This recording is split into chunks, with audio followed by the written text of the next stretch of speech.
You cannot be immature and be in a marriage. You cannot hold on a grudge for days and days and not speak because you're waiting for this person to say sorry.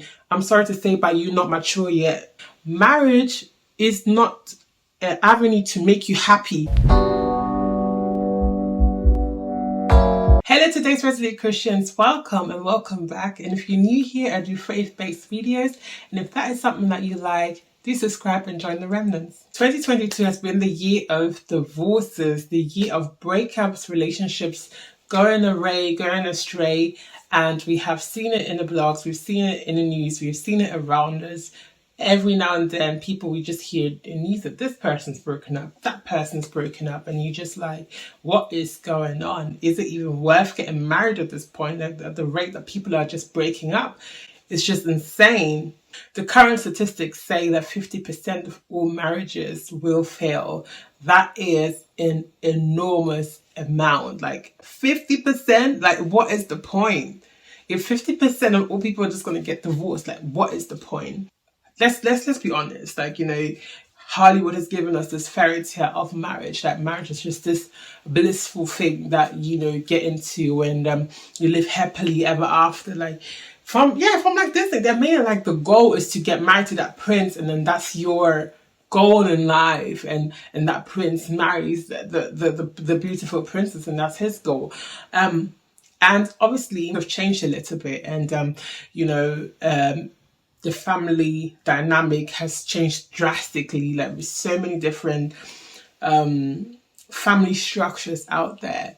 But however, marriage is still very important to God and the plan of God. First of all, marriage is not about love per se. Like love is good to have in a marriage, but marriage is not about love.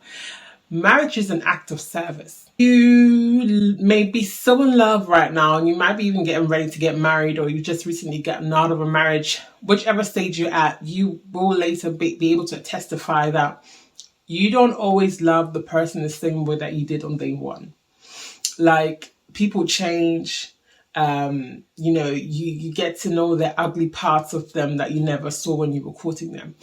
One thing you have to know, you will never know everything about a person during courtship. It doesn't matter how long you court them for. Okay, you can be in a relationship for 10 years. Like, I was in a relationship with my husband for 5 years before we got married. So I thought I knew everything, but trust me, I did not know everything. And even now, I'm still learning new things. You will keep learning new things about the person because human beings are just so dynamic. So you have to literally look beyond love. Love is good, but it's not about love. It is an act of service. See that when God put Adam and Eve together, he did not say, your duty is to love one another. It's very intentional that God did not mention the word love there, right? He said, woman, you are the helper to the man. I should tell you, it's an act of service. Marriage is an act of service. Equally, the husband is supposed to be the head of the wife, which is to be the provider, the protector, right? So it's an act of service. Even if in today's society, maybe the roles may have switched where maybe the woman is the provider and the husband is more of a supporting role, it is still an act of service. It is two people coming into a partnership to conduct an act of service. Secondly, love is a decision. You have to decide to love this person even when they become unlovable. And that's one part of the divinity of marriage. Love is a decision, basically. You have to decide to love the person. You cannot walk in a successful marriage based on your emotions. You have to choose to love the person. The person that you meet today at the altar is not going to be the same person in 5 years, 10 years time.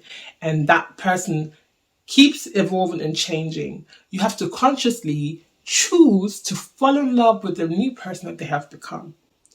You cannot live based on memories. You cannot say, when we first got together, maybe he would go out all the time, or she would go out all the time. She'd be so bubbly, and she'd be all this and all that. And then after maybe 10 years, because life happens, people grow, people experience things, and maybe that's no longer a priority for them. And maybe now they're a bit more reserved. Maybe now they have a different viewpoint on life. So now, if you fell in love with that bubbly side and that bubbly thing and think, oh, that's what I known, that's what I wanted, that's what I fell in love with. In order to make your marriage work, you have to fall in love with the person that they have become. Now, I'm not saying if it's a situation that's toxic, that's different. If they were not abusive before and they've become abusive, I'm not saying fall in love with the abusive person. No, I'm saying slight character changes due to people growing. You have to consciously fall in love with that person. And you know what? Not everybody's going to like this advice. Yeah, not everybody's going to be able to swallow this pill because it's not comfortable. But this is the truth. You know, marriage is not sweet sailing. Marriage is not butterflies all the time. Marriage is an act of service. Marriage is a union and a conviction and an institution. Marriage requires work. Marriage will try you mentally, physically. Marriage is for grown people. You cannot be a child and be in a marriage. You cannot be immature and be in a marriage. You cannot hold on a grudge for days and days and not speak because you're waiting for this person to say sorry. I'm sorry to say, but you're not mature yet. If that is still where you're at, you are not mature and ready for this race of marriage. You have to put on your grown-on pennies. If you're not ready, that's what I always say. Like, people say, oh, I'm at this age, I'm at that age, I need to get married. If you have not gone beyond a certain maturity in life, don't even bother. Don't even bother, because you're just going to make yourself miserable, the person miserable, and if children get involved, ruin their lives. Marriage is not for everyone.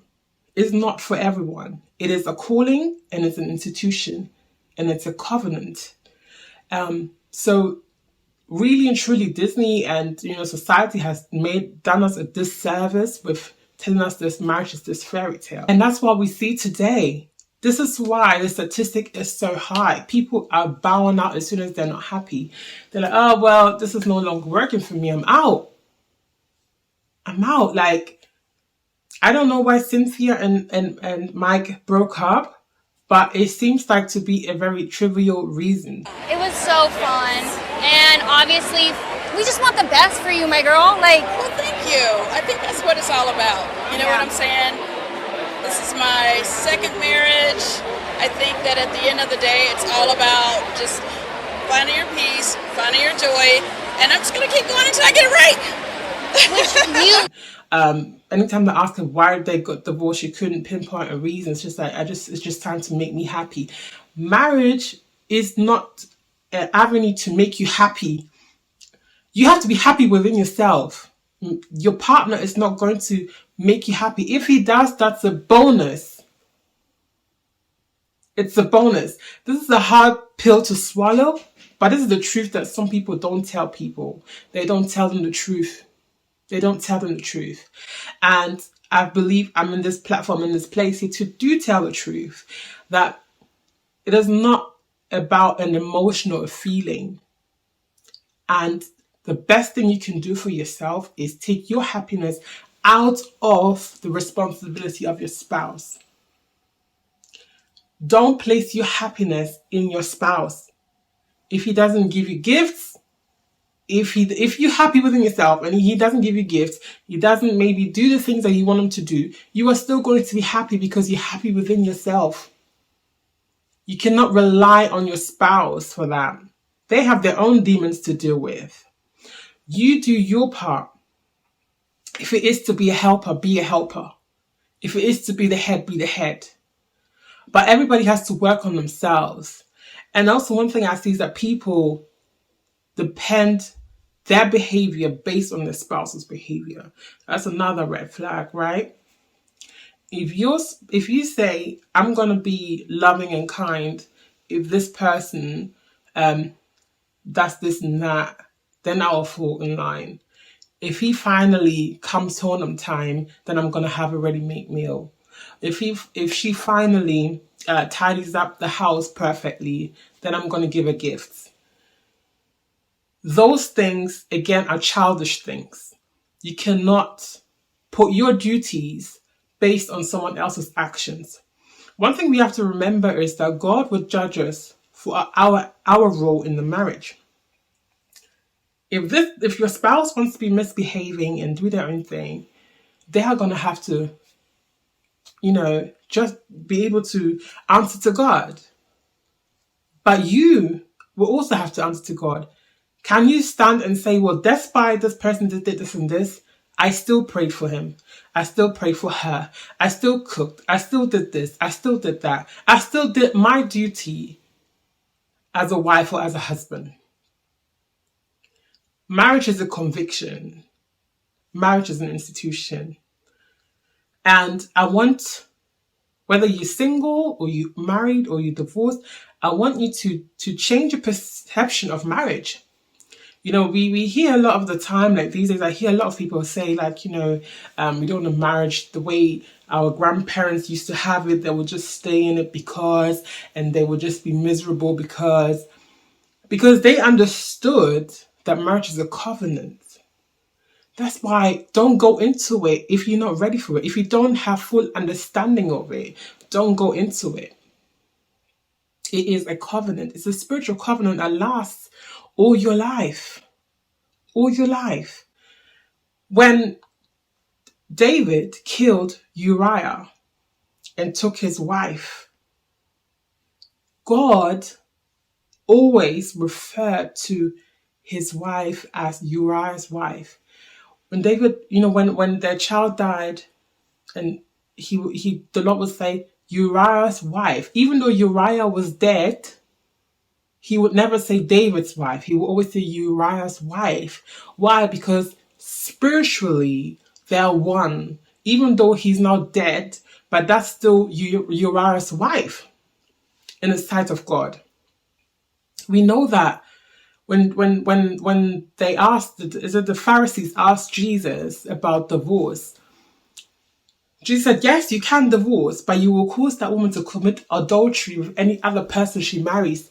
That means that even though they're divorced, in the sight of God, they're still together. That's how deep marriage is. That's how deep it is. And people don't understand it. Getting divorced, moving on. There's spiritual consequences behind this. And that's why, again, I say, if you're not ready for it, don't go into it, because it's a lifetime commitment that goes beyond your physical life. Anyway, guys, let me know your thoughts in the comment section. Let me know if you're married, single, or what stage in life you are, divorced. What have your experience been? What are the nuggets that you could keep? What are some of the nuggets that you could give to others out there who are maybe wanting to get married? And once again, do hit the like and subscribe button, and I shall see you in my next one. Bye-bye.